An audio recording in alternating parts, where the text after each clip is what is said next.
Hello, let us solve this question. ये question मैं आसान से आसान लैंग्वेज में और फास्टेस्ट पॉसिबल टाइम में एक्सप्लेन करने वाला हूँ। 150 workers were engage to finish a piece of work in certain number of days. 4 workers drop the second day. 150 लोग एक काम खत्म करने में लगे हुए हैं और कुछ दिनों में वो खत्म करते हैं। 4 workers drops on the second day. दूसरे दिन 4 वर्कर चले जाते हैं।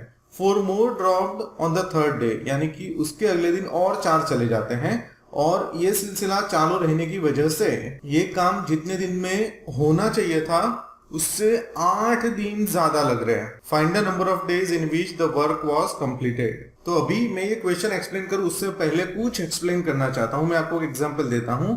फॉर एन एग्जांपल, एक काम है जिसमें 800 आर्टिकल्स बनाने हैं, ठीक है, और 200 लोग मिलकर के ये काम 4 दिन में खत्म कर देते हैं। 800 आर्टिकल्स बन जाते हैं। अभी मैं आपको बोलूं कि 200 की जगह 100 लोग हो गए तो कितने दिन लगेंगे।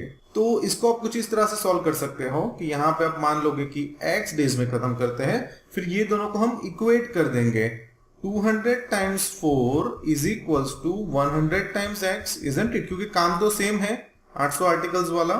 तो ऐसे इक्वेट कर देंगे तो मुझे पता चल जाएगा 800 is equals to 100x and x is equals to 8। 800 divided by 100 8, यानी कि 8 दिन में काम खत्म होगा।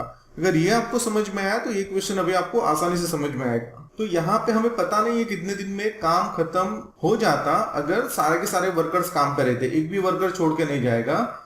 अगर 150 वर्कर 150 वर्कर्स में से कोई भी काम छोड़ के नहीं जाता है तो हम मान लेते हैं कि एंड डेज में काम खत्म हो जाता। यानी कि अगर इसे देखें तो हम बोल सकते हैं कि 150 टाइम्स, यहाँ पे नंबर ऑफ डेज 4 थे मेरे एग्जांपल पे, यहाँ पे n है, इज इक्वल्स टू 1 वर्क, पूरा काम हो जाता, राइट। अभी हम दूसरी कंडीशन के बारे में सोचेंगे, जब 4 लोग ईच डे, हर एक नेक्स्ट डे काम ड्रॉप करके चले जाते हैं। तो in that case total time कितना लग रहा है? तो टोटल टाइम यानी कि टोटल डेज 8 ज्यादा लग रहे हैं। तो मैंने पहले सपोज कर लिया कि अगर कोई भी काम छोड़ के नहीं जाता है, सब रेगुलर चल रहा है, तो एंड डेज में काम खत्म हो जाएगा।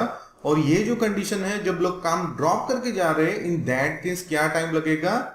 n plus 8 days, isn't it? अभी ये केस में अगर मुझे ये वैल्यू चाहिए, जैसे 150 टाइम्स n मुझे मिल गया, तो ये केस में मुझे ऐसी वैल्यू चाहिए तो मुझे क्या करना है? Sn का फॉर्मूला यूज करना है। क्यों Sn का फॉर्मूला? क्योंकि वो हमें टोटल दे रहा है, सम, टोटल कितना टाइम लेगा। तो Sn का फॉर्मूला यूज करेंगे तो क्या हो जाएगा?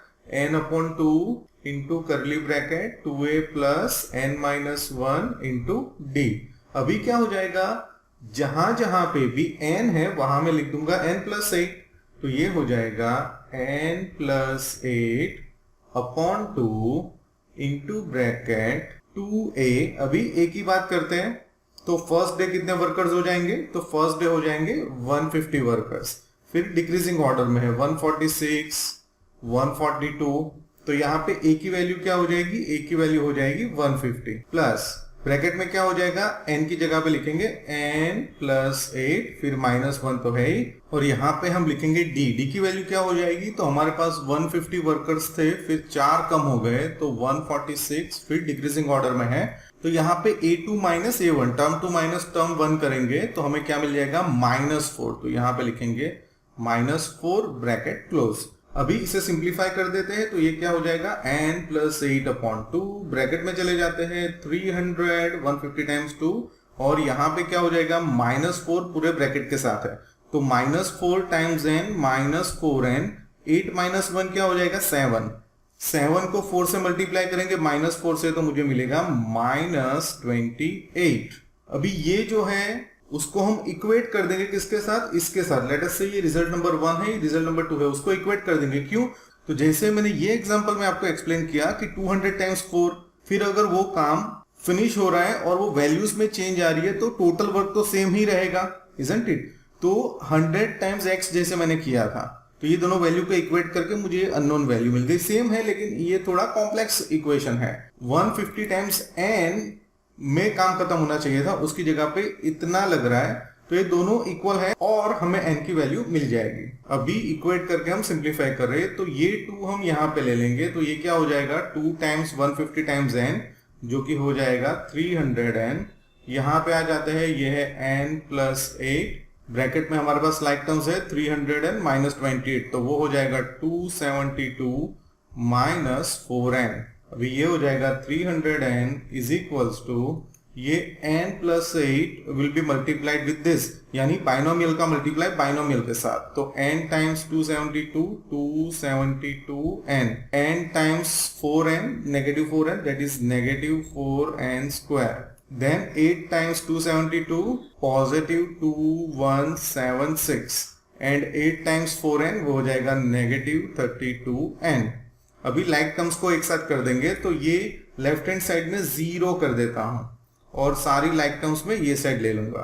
तो यहाँ पे सबसे पहले क्या लाइक टर्म्स है वो हम देख लेते हैं। तो 272 एंड माइनस 32 इसे सिंप्लीफाई करेंगे तो मुझे मिल जाएगा 240n, और ये 300n मैं साइड चेंज कर रहा हूं, यहाँ पे ले रहा हूं तो वो हो जाएगा माइनस 300n। ये 4n स्क्वायर में एज इट इज लिख दूंगा प्लस 2176।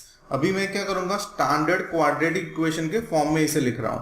सबसे पहले मैं लिखूंगा माइनस 4n स्क्वायर, फिर ये हो जाएगा माइनस 60n प्लस 2176। अभी पूरे में से कुछ कॉमन निकल रहा है, हाँ निकल रहा है, 4 कॉमन निकल रहा है, यानी कि सबको मैं 4 से डिवाइड कर दूंगा। तो ये क्या हो जाएगा, 4 4 cancel, negative n square minus 4 times 1560। Actually यहाँ पे भी 4 से डिवाइड किया है लेकिन वो 0 ही हो जाएगा। ये हो जाएगा 15n और यहाँ पे 4 से डिवाइड करेंगे तो हमें मिल जाएगा 544।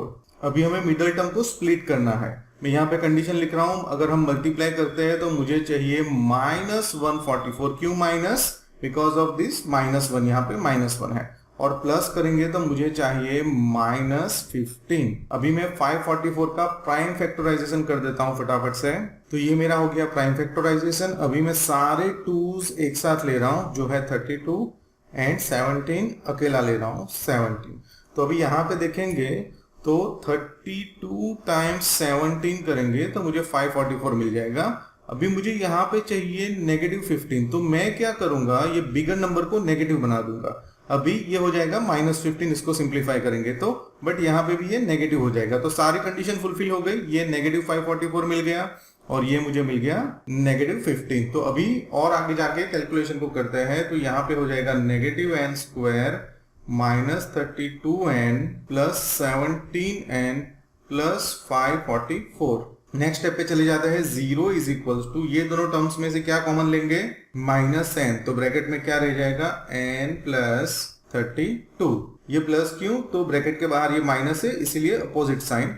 यहाँ पे कॉमन हो जाएगा प्लस 17, ब्रैकेट में रह जाएगा n प्लस 32, यानी कि 0 is equals to minus n plus 17 and n plus 32, यानी कि माइनस n प्लस 17 उसके बराबर भी 0 हो गया and n plus 32 equals to भी 0 हो गया।